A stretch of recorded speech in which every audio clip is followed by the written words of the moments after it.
nomor urut 2, maka di debat ketiga kali ini kesempatan pertama akan diberikan kepada calon presiden nomor urut 3 dan para calon presiden bisa menggunakan ada 2 buah mikrofon yang tersedia baik di podium dan juga ada handy mic yang diletakkan di atas podium dan juga ghost-neck yang telah tertempel di podium.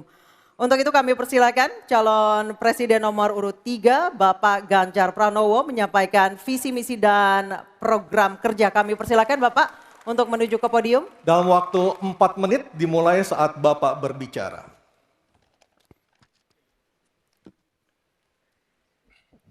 Terima kasih.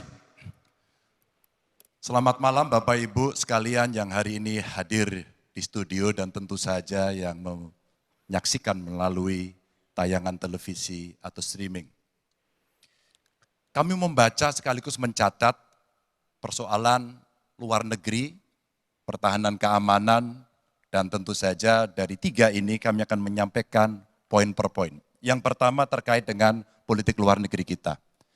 Politik luar negeri kita adalah alat untuk negosiasi terhadap dunia luar, tapi kepentingan nasional harus nomor 1. Kenapa itu menjadi penting? Karena kita mesti betul-betul bisa melakukan redefinisi terhadap politik luar negeri yang bebas aktif, yang disesuaikan dengan kondisi kekinian.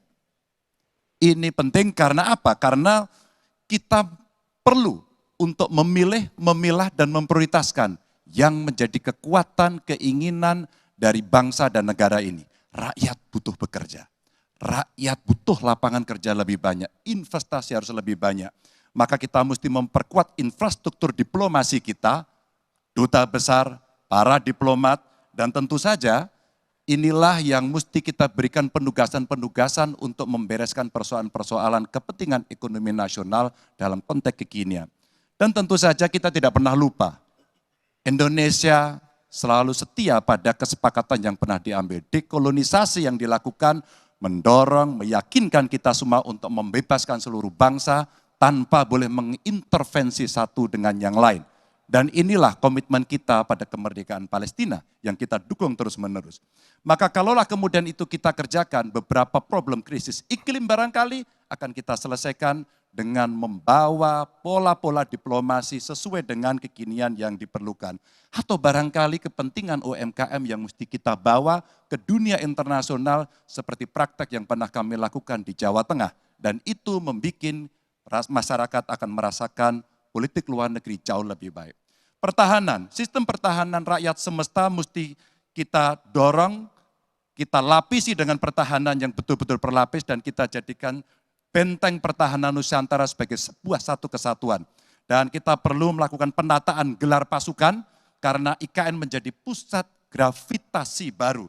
Dan ini bagian dari antisipasi terhadap tarung global antara Amerika Serikat dan Tiongkok. Untuk itulah pertahanan kita mesti masuk pada wilayah 5.0 dengan teknologi sakti, dengan rudal hipersonik, senjata cyber, sensor kuantum, dan sistem senjata otonom. Dan itu bisa dilakukan kalau anggaran dari Kemenhan itu 1-2% dari PDB.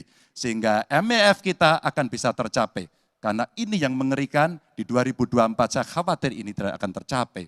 Untuk keamanan, terorisme, narkoba, pinjaman online, judi online, kekerasan seksual, ini perlu mendapatkan perhatian termasuk TPPU. Maka reformasi kepolisian betul-betul harus mengantisipasi ini dengan penguatan cyber system kita, termasuk pengembangan SDM cyber yang kuat. Polisi yang menjadi pengabdi masyarakat betul-betul akan bisa mengayomi. Seperti kemudian pada saat saya bertemu dengan Ibu Mary Hugeng. Bagaimana Ibu Mary menceritakan bahwa polisi kita mengayomi dengan kesungguhan. Polisi kita hidup dengan sangat sederhana dan mereka punya integritas yang tinggi. Sebagai anak polisi, saya paham betul ini sesuatu yang sulit dan pasti akan bisa kita lakukan. Dan tentu saja inilah capaian-capaian yang akan kita lakukan oleh Ganjar Mahfud. Bismillah. Insya Allah kami siap. Baik, terima kasih Bapak Ganjar Pranowo. Kami persilakan kembali ke tempat Pak Ganjar. Kami persilakan kepada Bapak Anies Rashid Baswedan untuk menuju podium menyampaikan visi, misi, dan program kerja dengan waktu 4 menit.